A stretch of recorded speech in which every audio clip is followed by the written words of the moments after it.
তো তুমি বাসা থেকে কেন চলে গেছিলে? আমি বলছিলাম আমি হোস্টেলে পড়বো, আমি আশা করবো করে পড়বো। তো তুমি কিভাবে চিটাগাং চলে গেলা?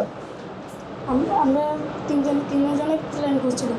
তারপর আমরা দুজনে যখন প্ল্যান করছিলাম তারপর ও আসে আমাদের সাথে যোগ দিয়েছে। ও বলছিল আমাদের সাথে যাও। তুমি যে চট্টগ্রাম গেলা, ওখানে কিভাবে খেলা? প্রথম দিন আমরা টাকা আসলো, তারপর ওখান থেকে খেয়েছিলাম। তারপর ঘুমানোর জন্য আমরা একটা গাড়িতে উঠছিলাম, তারপরে ওখানে শুয়েছিলাম। তারপর এখানে ফাঁকের লোক কিছু এসে আমাদেরকে ওখানে রেখে দিয়েছে ফাঁকে। তো তুমি এই কয়দিনে তোমার মায়ের সাথে আর ফোনে যোগাযোগ করো নাই? তোমার মায়ের তো তোমার জন্য অনেক অস্থির ছিল, অনেক কান্নাকাটি করছে। তো হুজুর, আপনার কি অবস্থা? এদিকে আসেন। আপনি তো কোরআনে হাফেজ হয়ে গেছেন, তাই না? ওইটি তো ছোটো ছোটো, আপনার চেয়ে আরও ছোটো। তো আপনি কীভাবে চলে গেলেন এদিকে? আমি গেছি বাসা থেকে, মানে কোনো একটা ছোটো ভুল করলেও শুধু বলবেন বাসা থেকে বেরিয়ে যাবে। মানে আপনি বের হয়ে গেছেন হলো যে পারিবারিক ছোটোখাটো অন্য কোনো বিষয়ে আপনাকে অতিরিক্ত চাপ প্রয়োগ করতেছে, এবং এটা আপনার মানসিকভাবে আপনি অনেকটা বিধ্বস্ত হয়ে যাচ্ছেন, যার কারণে বাড়ি থেকে চলে গেছেন। জি, আর একটা কারণ হলো কি, মানে আমি হাঁটতে শেষ করছি 5 বছরে।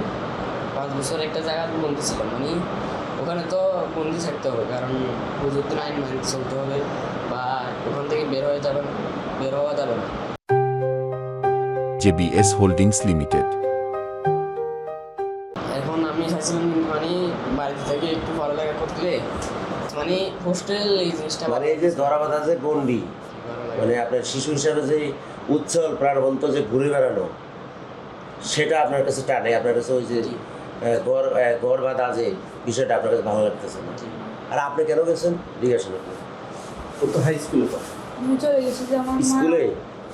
তো স্কুল তো ওনারা তো মাদ্রাসায় পড়াশোনা করে, এটা ওনাদের কাছে অতটা আটকানো জীবন, গর্ভবত্ত জীবন সেটা। তো আপনি তো হলো মুক্ত হাওয়ায় ঘোরাফেরা করতেন, সকল সহপাঠীদের সাথে, ছোটদের সাথে, বড়দের সাথে, সবার সাথে আপনি উঠা বসা ছিল। কিন্তু হঠাৎ কি করে আপনি চলে গেলেন? আমার মা আমাকে ঘর থেকে বেরোতে দেয় না। কেন বেরোতে দেয় না? অনেক কিছু একটা হলে আমাকে মারে কেন? মানে একটু ভুল হলে আমাকে মারে, আর বলে যে কাজ ছিল এটা তো এরকম তো ঠকাতে হইল।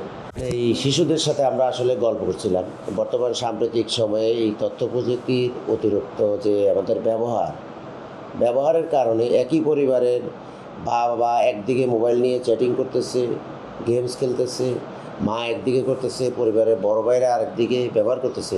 আগেকার সময় যখন তথ্য প্রযুক্তির এতটাই ছিল না, তখন একটা সাদা কালো টিভিতে গ্রামের অনেক লোক উঠোনে এই টিভি বসিয়ে শুক্রবার দিন অনেকে বিনোদন করত। শুক্রবার একটা দিনকে তারা বিনোদন হিসেবে মনে করত। গ্রামের অঞ্চলের অনেকেই একসাথে বসে বসে গল্প করতো। এখনকার দিনে এই মিডিয়ার মোবাইলের অতিরিক্ত আসক্তির কারণে প্রত্যেকেই মোবাইলে নিয়ে ব্যস্ত। যা পরিবারের সদস্যদের সাথে যে একটু সময় দেওয়া, শিশুদের সাথে কথাবার্তা বলা, হাসি ঠাট্টা করা, এগুলি থেকে পরিবার অনেক দূরে সরে যাচ্ছে, এবং পরিবারের এই কিশোরদেরকে তাদের শিক্ষা জীবনের কথা চিন্তা করে এমনভাবে ডমিনেট করতেছে, এমনভাবে তাদেরকে টর্চারিং করতেছে, বা মানসিক যে ভায়োলেন্স হচ্ছে, টর্চারিং হচ্ছে, এগুলি অনেকে সইতে না পারে বিধ্বস্ত হয়ে পরিবার থেকে অনেক দূরে চলে যাচ্ছে। আর চলে যাওয়ার পরে পরিবার তারা মনে করতেছে তাদের এই শিশু কিশোরদেরকে কোনো অপহরণকারী চক্র অপহরণ করতেছে, অথবা কোনো পাচারকারী চক্র পাচার করতেছে।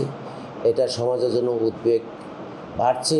তাই আমি জোরারগঞ্জ থানার আইনশৃঙ্খলা বাহিনীর একজন সেবক হয়ে বলতে চাচ্ছি যে আপনারা যারা আছেন, আপনারা আপনাদের শিশু কিশোরদের ছেলেমেয়েদের সাথে পারিবারিক মেলবন্ধনের যে একটা সুসম্পর্ক, এটাকে আরও দৃঢ় করেন।